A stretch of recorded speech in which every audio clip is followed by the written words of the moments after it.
Hello, good morning. Good morning, all Dharma brothers and sisters. Okay, wonderful morning today. And we're very grateful to have this opportunity to come together on clouds and to share our personal insights on the on the Wondrous Lotus Sutra. So firstly, I'd like to express our gratitude on behalf of our team to Sister Xiu Jing for inviting us, to the Malaysian team, and also to Brother Joe from Hualien, and for giving us his guidance. Okay, so we really appreciate and cherish these affinities. Okay, so today we'll be sharing our review on the 3 episodes, episode 733, 734, and 735 that was shown last week. Okay, so I will start with my personal sharing.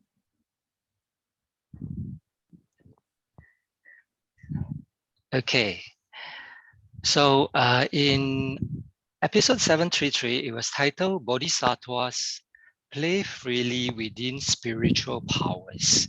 And the stanza goes like this.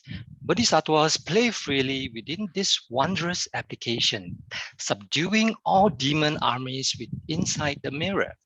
They realize the Bodhi within the dream. Within this elusive and empty existence, they are able to truly play. They are successful in seeking the Buddha's way while transforming sentient beings. They purify the Buddha's lands with wondrous applications. Wow, such wonderful state of mind to be a bodhisattvas. Okay, to be able to come and go with ease, to play freely in whichever realms they choose. So let's see how does bodhisattvas play freely? Yeah? So this is something that is very interesting, and as we know, the spiritual cultivations requires a lot of hard work, a lot of effort, diligence, and trying to eliminate our afflictions and habitual tendencies. This is really hard work. Okay, it's no fun, you know. But in this episode, it's very interesting. Masters taught us about how bodhisattvas, you know, they see how they see the 3 realms, or rather the 6 realms that we are in, you know. And Master mentions that, you know, our life is like a dream, and it's like a play on stage. Okay, and this was repeated again 2 days ago in episode 743, that life is like a play on stage. So I'm sure all these pictures will bring back fond memories for all of us who had performed the Water Repentance Sutra adaptation on stage. So at that time, you know, it feels like, wow, it really feels like we are like bodhisattvas. You know, we are so joyful on stage, you know, uh, performing the sign languages and the songs, and everybody is so immersed in this play, and we all feel like it's like just like the bodhisattva who are playing freely on the stage. But then there is also the dramas, you know, the stories that's being acted out on stage about the sufferings, about the desires, the human greed, you know, it causes a lot of karma, retributions. So isn't this like our life? You know, as we go through stages of our life, you know, we will be experiencing, you know, the all the different phenomena, and experiencing all the sufferings that is caused by our past karmas, as well as our present karmas that we have been creating continuously. So really, the life is really like a play on stage. And with this, I would like to, it's a metaphor of this play on stage. And I would like to share my personal insights on this. What does all this mean? Okay, so when the curtain is open, the play starts. However, every play is a short play. And just like our life is short and temporary, So realizing this, we should really seize every moment and mindfully act out the play, because this play is going to end very, very soon. It's only temporary. And if we just let it go to waste, that our life as it passes every second, if we just let it go to waste, this play of ours is really, it's not going to be very it's going to be just uh, go through and ended really, really quickly. So we really have to set our mind and act out the play mindfully. And the script, what about the script? The story of the play, is represents our karmas, the actions that through our body, the speech that we have spoken, and the thoughts that arises in our mind. And all these karmas are created in the past, the present, and of course, if we continue to create all this karma, it will be our future. And realizing this is just our karmas, and these are only a temporary union and convergence of all the causes and conditions, and that is how our life is like. The script of our life, of our play. It's really the karmas that we have created in the past and the present.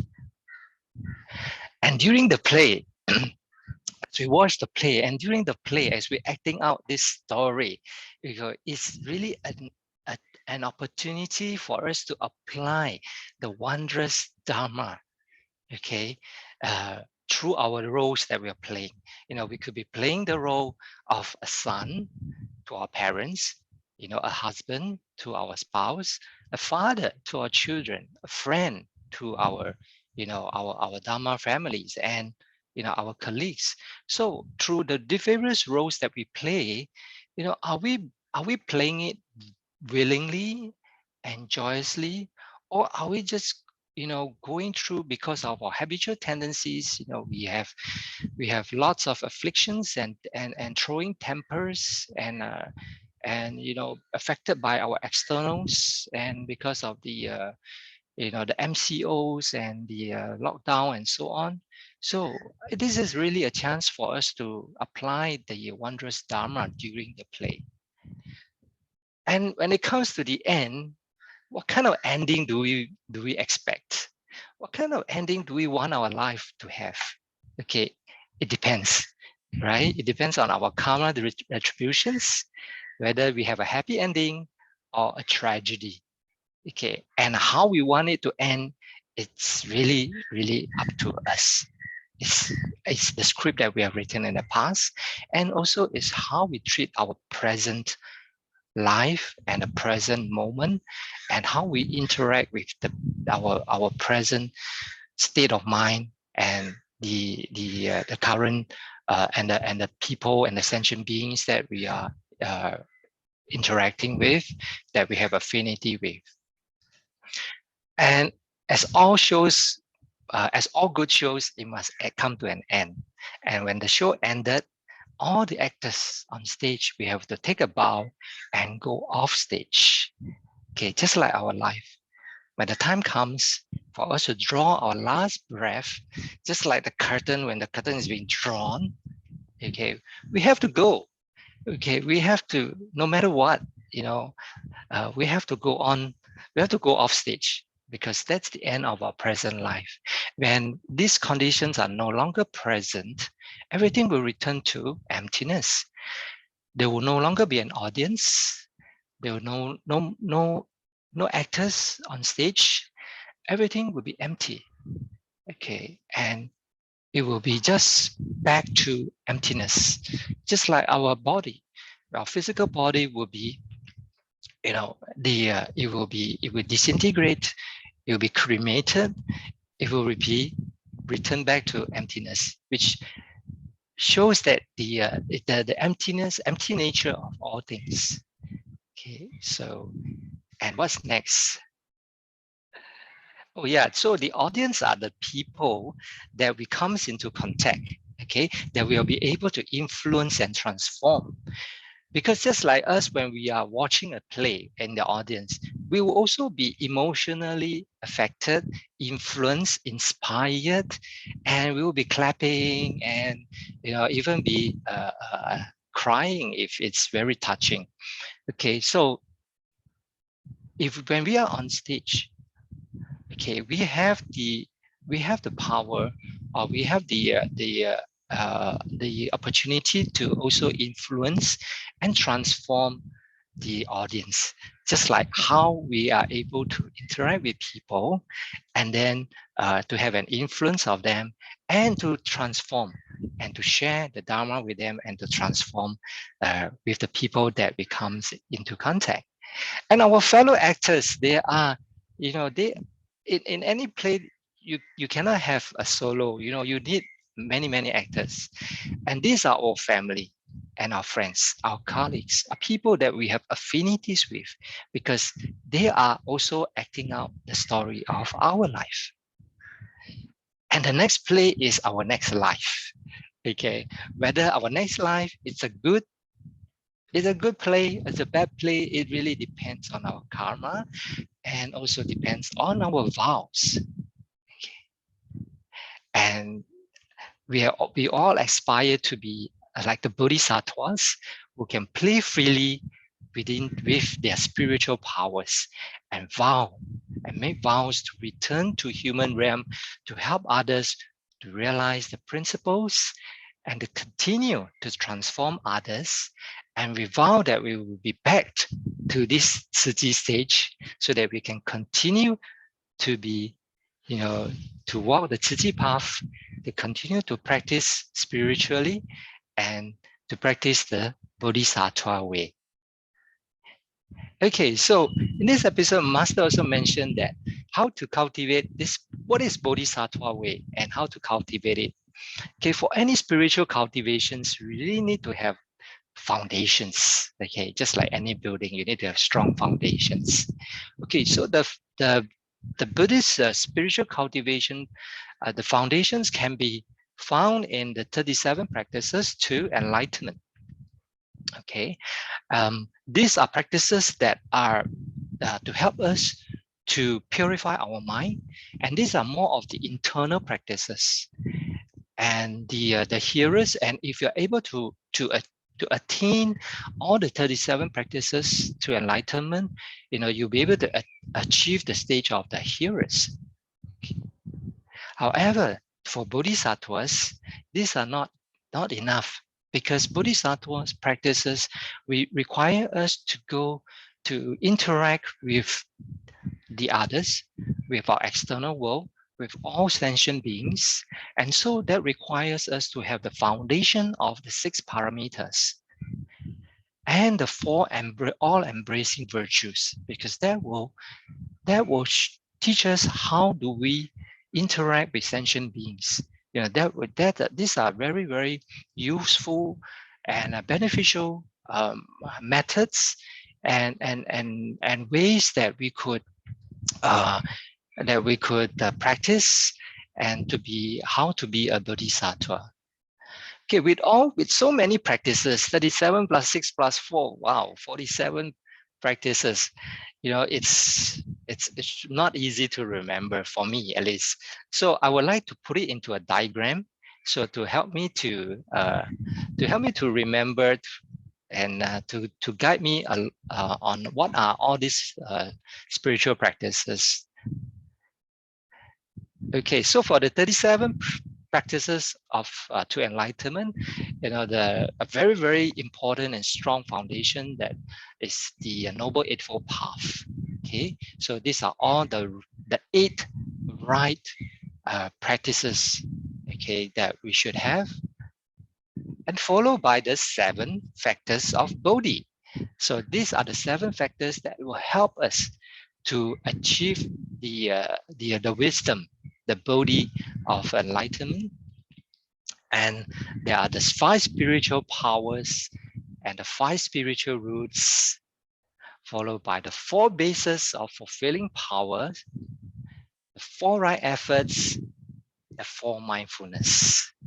Okay, so all these are the foundations that we need to establish in our spiritual cultivation to help us to eventually, ultimately achieve enlightenment. Okay, now this really, to me, it looks like the Buddhist stupa. Okay, so in the stupa, you notice that the base is always the widest, the broadest, and the thickest, because that has to be the strongest in order to support the structure. And eventually, it will lead to an ultimate goal, the one, which is at the top, which is the enlightenment. And if you look at this stupa from the top, this diagram from the top, it will look something like this. Okay, and in the Bodhisattva practices, okay, we need to have the 6 parameters. Okay, because the 37 practices is more of the inner cultivation. Okay, it's more of about our internal mind, how our mind can be trained and can be transformed, can be purified. Now, for us to go out there in the masses, to transform sentient beings, we then need the 6 parameters of giving, upholding precepts, patience, diligence, samadhi, and definitely we need lots of wisdom. Okay, because dealing with the external world, it's a huge challenge. Okay, and not only that, we also need to know the how. How do we practice all this, and how do we interact with the people around us? So these are the 4 all-embracing virtues that we should cultivate through charitable giving, through loving speech, collaborative work with our colleagues, with our Dharma family members in Tzu Chi. And also, we need to have beneficial conducts that benefits others. So these are the 4 pillars, that are really guarding and protecting the stupa, okay, and that help us to go out and reach out to the masses, then in order to practice our 6 parameters.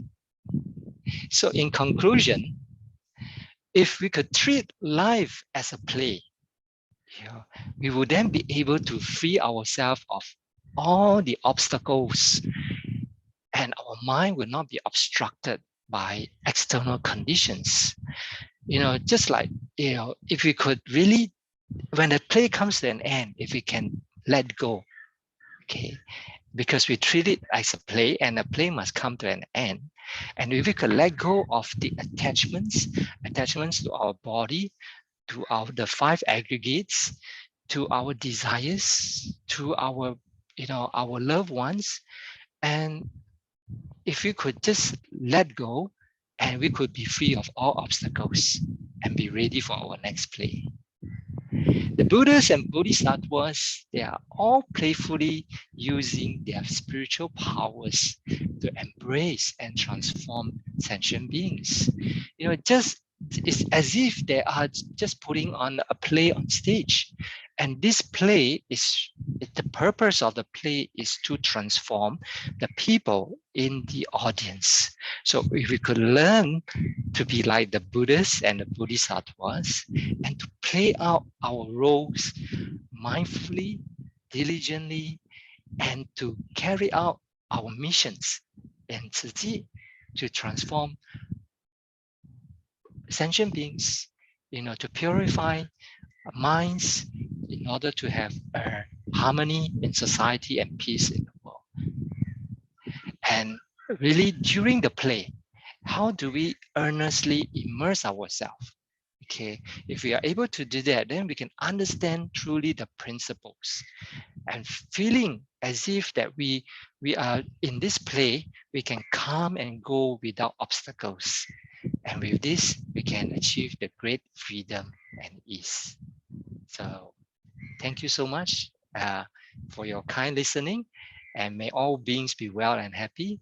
So hopefully we can, all of us can diligently walk on this Bodhisattva path together. Thank you so much. Kan Ân. Okay, so yes, Brother Joe, it's so nice to see you. Okay, Brother Andrew, I think it was a very, very wonderful sharing. I myself was pondering also, thinking, contemplating while you're going through the wonderfully done analogy of a play. I too had the similar thoughts. You know, when we go deeper, I really enjoy how you led all of us, right? You lead us, starting from what Master had taught us, right? And there were some key points in Master's teaching in that episode, and then you took us deeper, right? You took us to think about, so what else is in the play, right? What else? For example, there are other actors, and there are other conditions and causes, and there are other people, and also there are, what roles do you play? And then what is the objective? What is the key? What are you trying to do? And then you also extended it by saying that the play and the script, and you talked about the impermanence. I think that was a very, very wonderfully done. And I think the same idea can be applied to just about any analogy that Master gave us. For example, anything that Master said that made comparison to something that we know, we should go deeper and figure out the other parts of the comparison. For example, if Master talked about a comparison to a car and uses the four wheels, and then the turning wheel and the door and the windows, then we can take it further by saying, well, then what about the hood? What about the engine? What about the radio on the car? What about the rear view mirror? That is what we can do to extend the Dharma even further. And because we know what a car looks like, and we've used it, we know what is important. We also listen to the Dharma, and we know what is important. So we combine the two.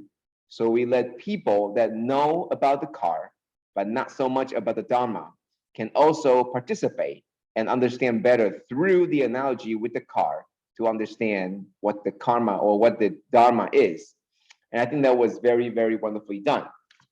And I just wanted to go also deeper into, well, not exactly deeper, but wider, okay, wider. Particularly talk about the Bodhisattvas play freely and using the spiritual powers.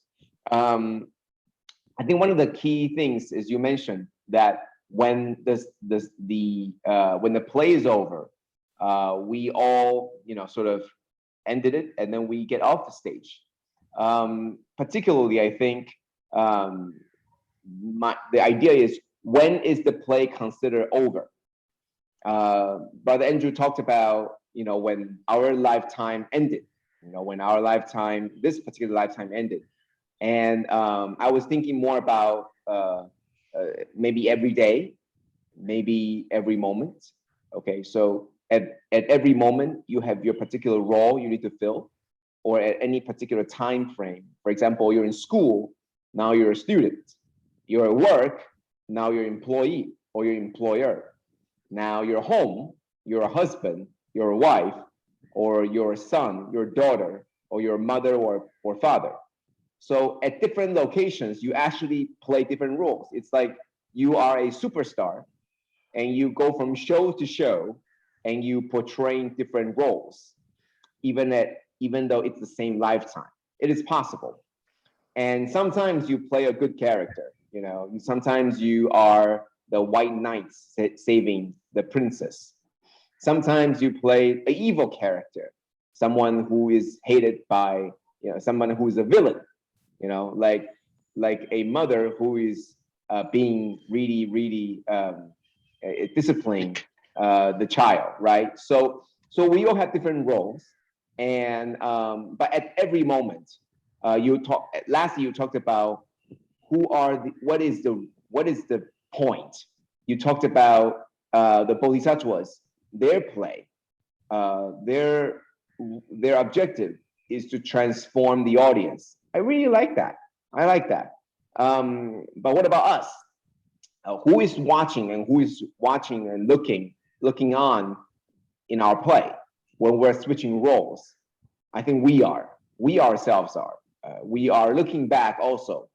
I think in this particular episode, there's also talking about mirrors. We're also looking into our own selves as we are playing the role of a father or mother, a son, a daughter, or brother and sister. I think it's all very similar. And that will allow us to take it further, mostly to remind us. And then there was another part about when you talk about that there are fellow actors. I like that. You know, a lot of times we don't think more about these other parts, right? We hear the main analogy and then we stop there. So I really like what Brother Andrew is doing. Take us further.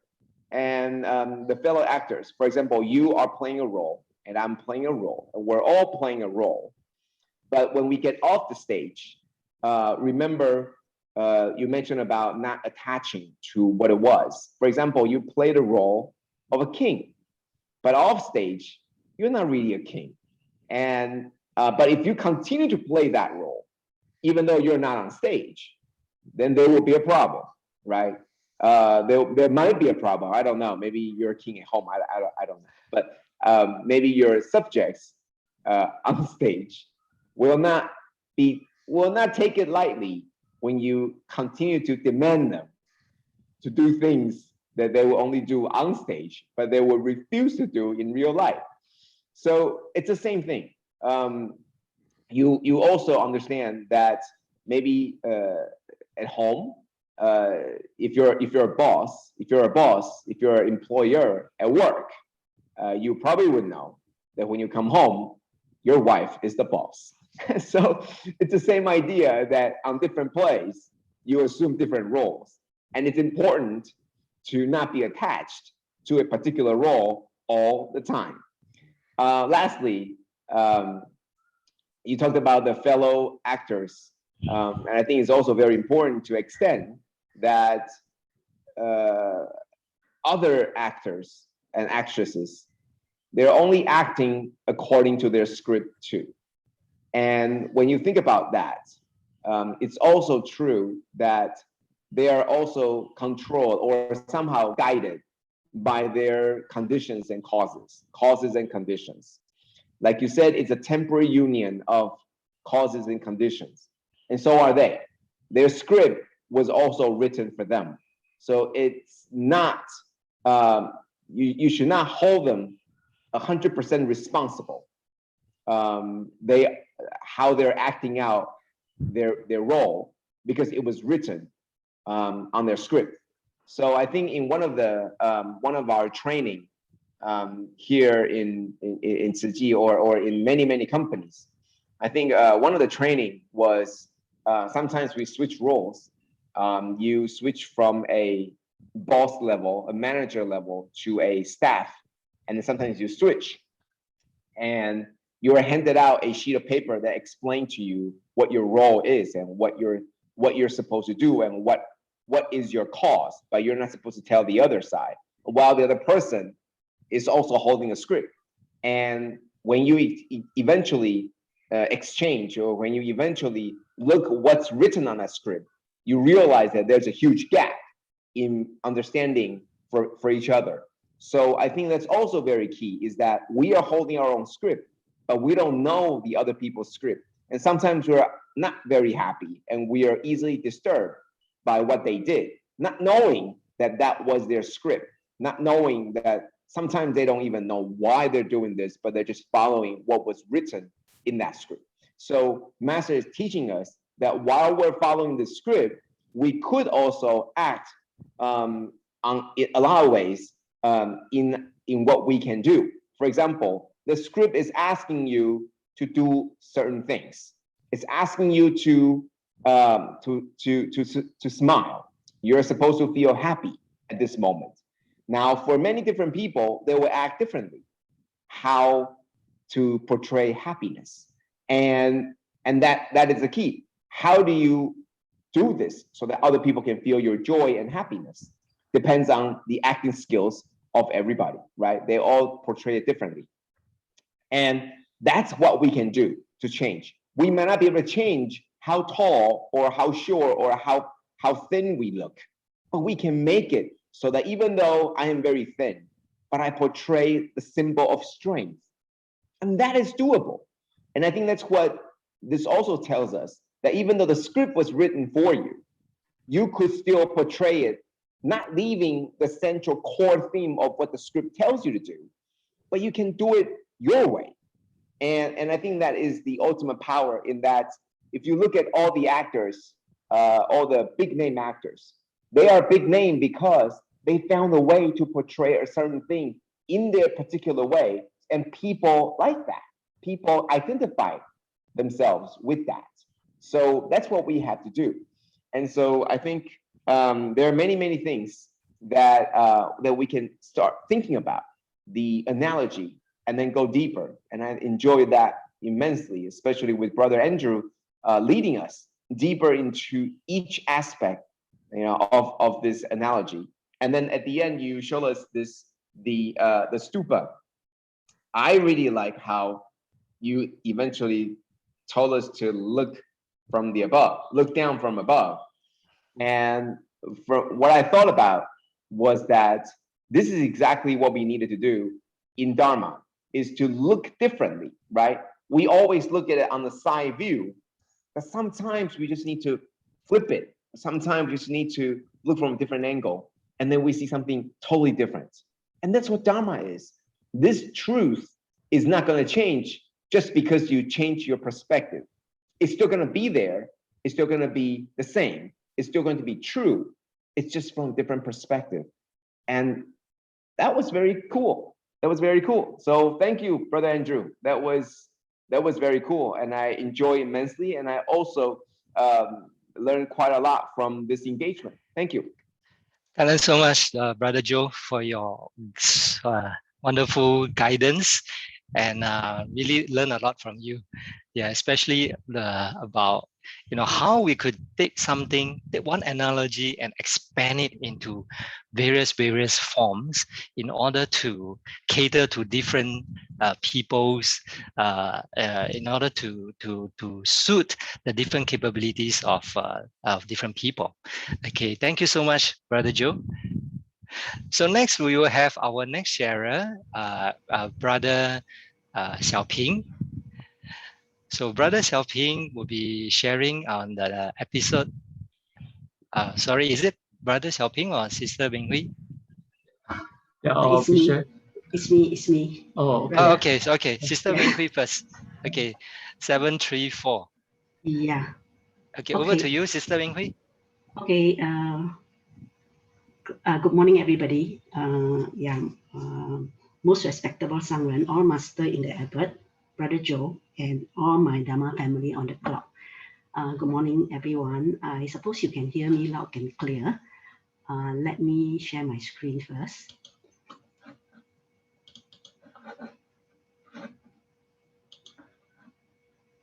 Okay, can everyone see this? Yes. Okay. So carry on from what the Brother Andrew shared just now on episode 733. We go on to episode 734, which Master talked about it on last Monday. Enter the Buddha's wisdom to purify Buddha's land. So in this episode, I kind of like what episode 733, where Master talked about playing freely with spiritual power. Playing freely with spiritual power. So it's like, what is this spiritual power? Can I have this spiritual power? I think at some point in time, why do we come to Tzu Chi? Why do we come to Tzu Chi? We come to Tzu Chi to seek for something, right? To seek for joy, to seek for our enlightenment, to seek for our wisdom. This is kind of spiritual power. So with this spiritual power, where do we get it? We get it from the Dharma that the Buddha talked about.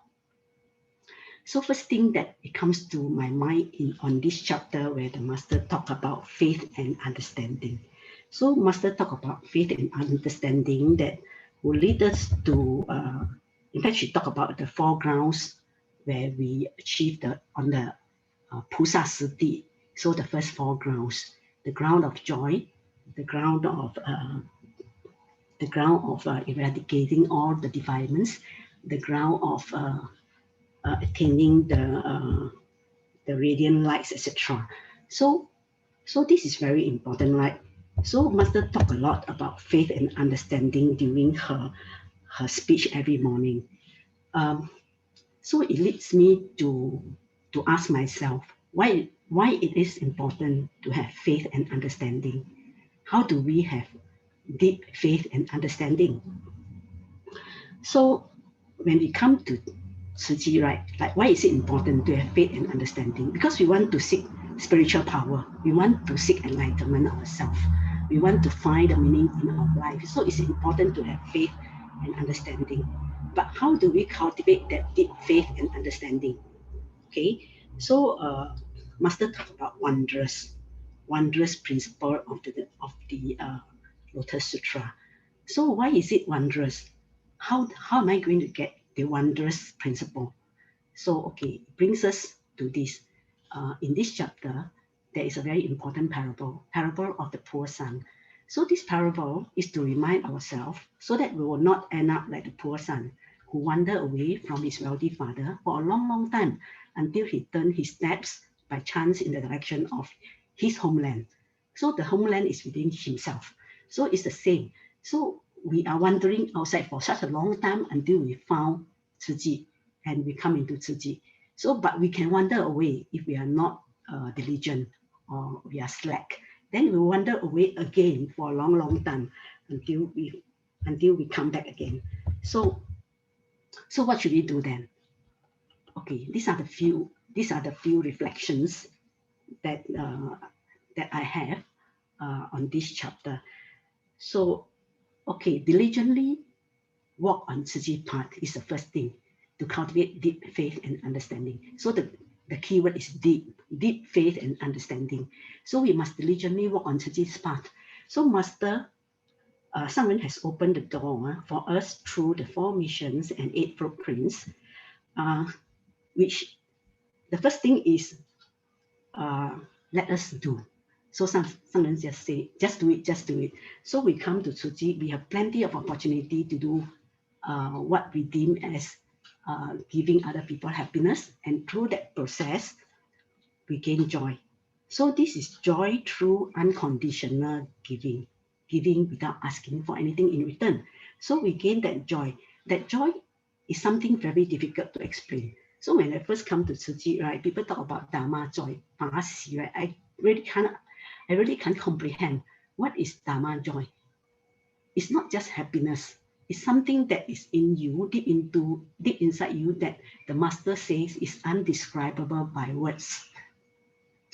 So the joy that I get from being contented, this is such a simple thing, right? People say, I'm very contented, I have all what I want. But inside you, are you really that contented? May not, because you still bicker about, you still compare, you still do a lot of funny things that give you a lot of afflictions. So in the end, in Tzu Chi path, right, we have this opportunity to go into the suffering, to embrace the suffering. I get these principles right through medical mission. When I first joined many years ago, we have this mission in Batam, the Indonesian island of Batam. So we go there twice a year. And the first time when I was there, I came back. It was like in a hospital for 2.5 days, and you don't get in touch with the world. So you see all the sufferings there. And the minute when I step on Singapore soil, it's that feeling of contentment. You don't need to ask for more. So that is how our this 4 mission and 8 footpath bring us to. First thing, the ground of joy. So second thing, joining the morning Dharma in sense permeation. the Xin Fa Xiang group. So I have been doing this for like 1.5 years. So, but this last year, the whole of last year and continue until now, the online session really give me a lot of reflections. I mean, the timing is just simply perfect. It's Xin Fa Xiang, you cannot do it in any other time. It's like, you can do it quietly where there's no disturbance and when your mind is very clear. So the morning Dharma session is the perfect timing. So when people talk about, oh, it doesn't matter, I cannot wake up early, I can do it during the day, but it's different. It's frankly different. The way the Dharma comes to you, frankly, is only you can explain. So I suppose all those people who are joining the morning Dharma session knows about this. And thirdly, mindfully experience the wondrous principle of the Lotus Sutra. So here we talk about wondrous. What is wondrous? So I remember where I see somewhere which master talk about wondrous for how many days? 90 days? Or just one word, wondrous. So what is that wondrous principle about? So that wondrous principle to me is like you can click, it becomes you naturally. It's something that you have changed, you transform yourself through master's teaching, through the Dharma, that you internalize the teaching. The word is internalize, comprehend. It's not just understanding the words. So at certain point in time, when you listen to master's teaching, through her action, through the way you listen to her voices, not just by the things that she explained, her voice, her action, the way she look at you, is all part of it.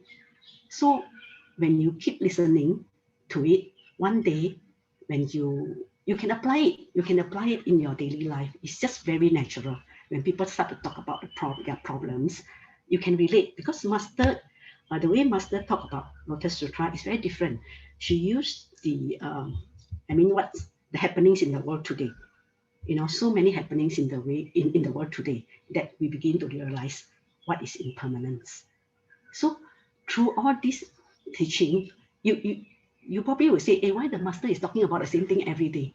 In fact, it's because we cannot understand. We cannot bring the Dharma to our heart. So the important thing is how to connect the Dharma with our daily lives. So we start to observe. We start to observe the things around us. We start to observe things happening. So how can we connect it to the Dharma? So I think all this comes very naturally when you constantly listens to the Dharma or listens to what's happening in Tzu Chi. You keep yourself in this positive environment that we can use it in one day. Okay, so the wondrous principles that the master also talk about in this episode is just what I have shared just now: gaining joy through giving without asking for any returns, and attaining the ground of joy. So this is the first stage, the first ground that we are all going through. I suppose many of us has gone through this ground of joy, but the ground of joy can disappear. So if we are not diligent, it will go away. So we have to be constantly in it, and we must be diligently in it. So second thing is, I think I miss out something, to get rid of all our defilements through the process. So through the process of doing Tzu Chi works, right, we kind of change our mindset. So when we change our mindset, we are getting rid of our afflictions. So when we can eliminate all our afflictions and live a bright and hopeful day each day with wisdom, so we are attaining the ground of radiating lights. Not easier. Then the ground of blazing wisdom will come with utmost purity and clarity in our mind. So we are all working towards that. Okay. So in the last part, Master talked about the 8 teachings of Vimalakriti Nardesa Sutra, Wei Mo Jie Jing.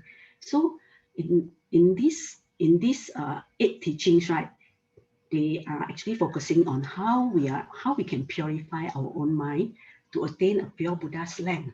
The pure Buddha's land can be in this world, but we need to purify our own mind first and influence others to purify their mind. So if everyone's mind is purified, then we can attain a pure Buddha's land. Okay, how do we do this? Role models. So I like what Brother Joe shared during the last training session when she talked about role models in our humanistic culture. So our mission of humanistic culture talks about role model, how we share with others, how we transform ourselves, and through that we become a role models to others. So, but this being a role models, we need to go through our own cultivation. So our cultivation is in Tzu Chi. So it has provided us with a perfect ground, with Master's teaching and the 4 mission and 8 footprints to bring us to purify our minds. So it's a very effective way. The 8 teachings of this sutra talks about unconditional giving, treat all as equal, listening to the sutra without any doubts, not turning our back on hearers, that means humble ourselves, not being jealous of other contribution, which we always do, constantly reflecting upon our own faults.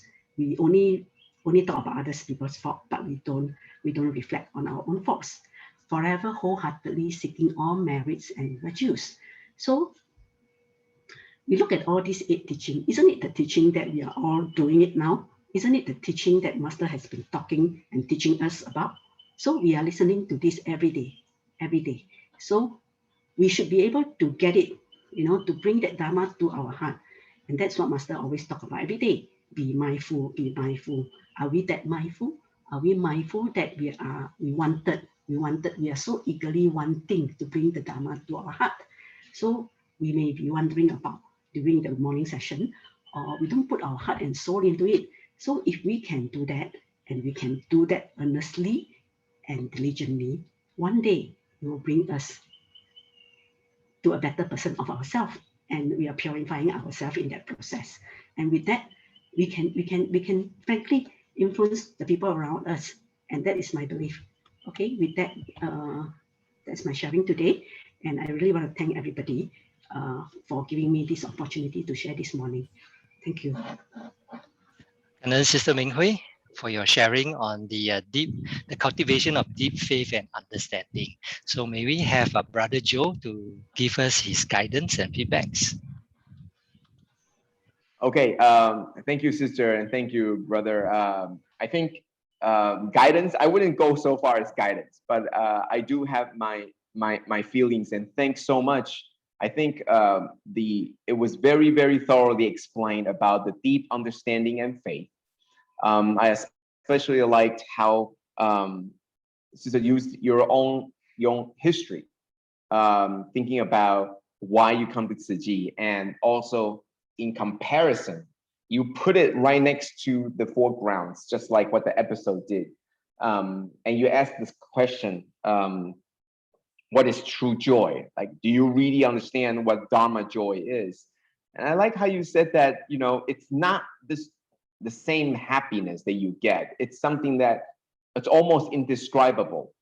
You can't describe what it is until you get it yourself. And I always like to equate this to some kind of smell, or some kind of taste. You know how you can explain what a apple tastes like? Explain that to someone who has never had an apple. What would they say? And what would you say to them? And would they really get it? And they would probably get something close. You would have to use some analogy, like it tastes sweet, but a bit sour. It depends on the kind. Sometimes a green apple tastes very sour. And then you have to explain more, because when you think sour, when they think sour, what do they think? They think about vinegar. They think about plumes, or many different things. And it doesn't help them until they actually eat one themselves. So that is what Dharma joy is. You can explain, and you could show the effects, how everybody is like radiating, right? Like the 4th ground, the 3rd ground, where you are now just radiating light. You're beaming with confidence. You're beaming with joy. You're beaming with energy. And That is the effect. So even though I don't know what it is, but I know the effect. I know the effect of having the Dharma joy gives you this beaming light that you have. Okay, so I think that was good. For me, how do you cultivate deep faith, and how do you cultivate this deep understanding? Just like what previous sharing by Brother Andrew, I think for me, you also mentioned that is what Master said, just do it. Walking the path. And the question that I always would do is to extend. Why? Why would walking the path give us faith? And the answer, as you mentioned, that when you walk the path, every step you're affirming the teaching.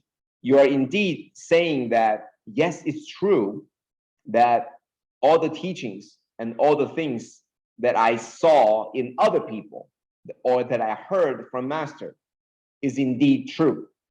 So because every step of the way, you prove that whatever was said was right. Therefore, you gain this confidence. Therefore, you gain this faith. And that's why I think it's very important. Instead of taking a huge leap of faith, instead of making you believe in something that it's very difficult to prove, by walking the path, you are not leaping with faith. You are taking a small step at a time, but every step is filled with, it's very rooted in the ground, and it is built on this very solid foundation. And every step of the way, you can prove that it's right. And so that's why I think Master is so always telling us the importance of history, because history proves that the path that we're on right now is the right path. And you can always go back to examine your history to make sure that the path you took, was it right or was it wrong? And lastly, you talked about the role model, which is also something that I believe is the effects or the end result. If you do this, maybe you haven't done this yet. Maybe you haven't taken the steps. Maybe you haven't felt that Dharma joy. But if you do, this is exhibit A. This is the exhibition of what it would be if you follow through. And Master is the perfect role model in that Master embodies all the right qualities and all the good qualities that we want ourselves to have. And if you were to have that, that is someone who you could think about that you want to become. And that's what role models are. And as you go and becoming closer and closer to what that role model is, every step of the way, it proves that it is working, and therefore you gain that faith. So I really think that the parable of the poor son, it's the very same idea, in that every step of the way, the poor son realized the truth and getting more faith and understanding, and more and becoming and eventually assuming the role. So thank you for your sharing. That was very wonderful, to dissecting very carefully dissecting all the parts. Just to also add on that, even though right now it's 7:16, we're now taking this freely, in that Brother Xiaoping is going to be next, and do this freely. Do not feel like you have to constrain yourself in a very short time, but we can hopefully take this opportunity to share more deeply. Okay, thank you. Okay, Kanan, Brother Joe, for your wonderful insights. And next we have Brother Xiaoping to share with us on episode 735. Over to you, Brother Xiaoping. Thank you, Brother Andrew. Dear Shangren, Masters, Brother Joe Huang, fellow brothers and sisters. I'm Xiaoping from Singapore, and I'm very grateful for the opportunity to share with all of you this morning.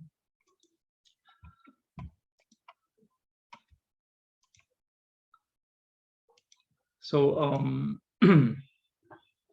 I will share on the episode 735 this morning, and please bear with me for my shallow understanding on this episode. Well, it all began when I started my Xun Fa Xiang journey back in 2015.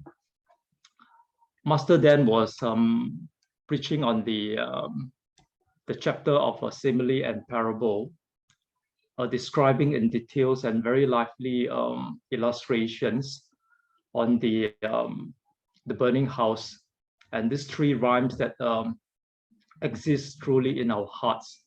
So the old house is deteriorating, the parts collapsing real soon, and within there are dangerous elements that that cause tremendous harm. So I had this picture in mind, and it was only recently that I'm able to form them, to this picture for sharing this morning. So the flames of this, the desires, ignorance, and afflictions has always been burning in my inner mind. And now actually I had this very bright, at the far corner of this darkness, an exit that I see light coming in, and I see a door on exit and escape to me for purification. So every time when I see the exit sign, which we commonly see in in public places like offices, buildings, and even on buses, public transports, this escape sign has a new meaning to me now.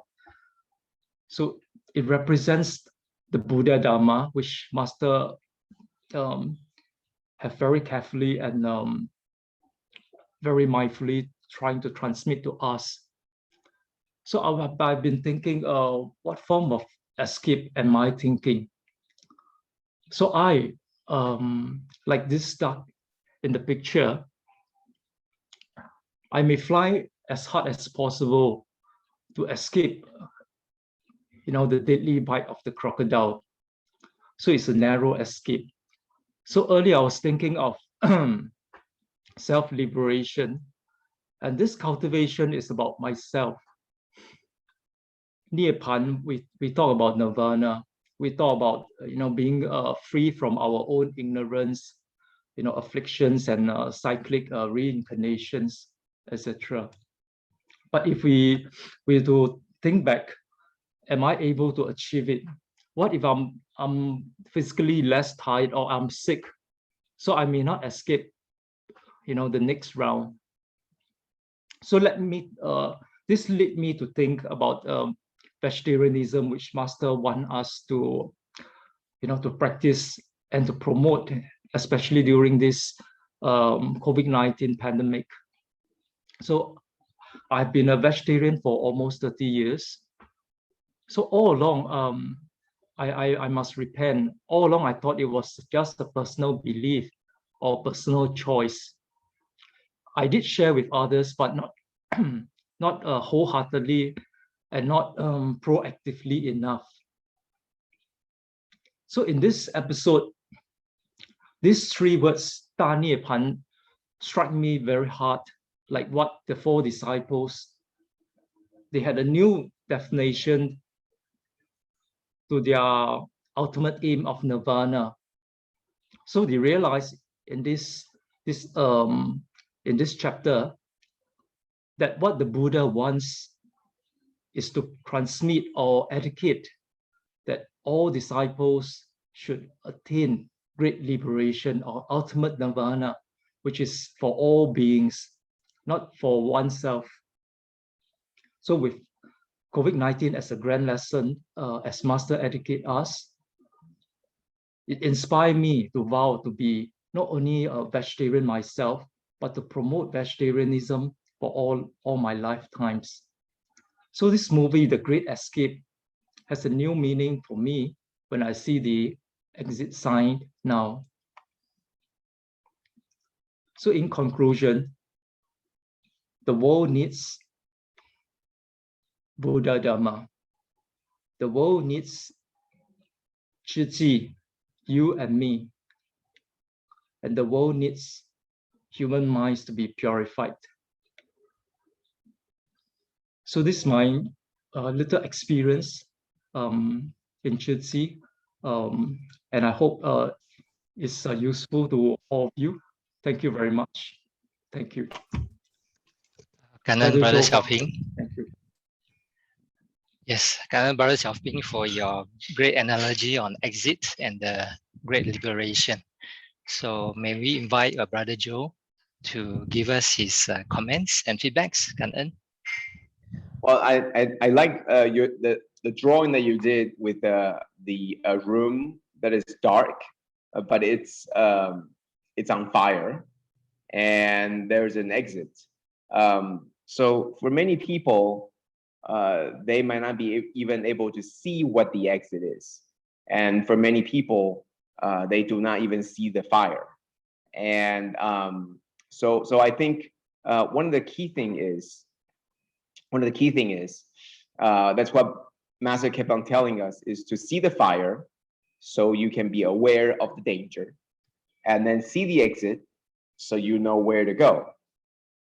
But there was another big problem, which is once you go to the exit, once you go past the door, and this is what I always like to say, is that the stories are never as complete as real life.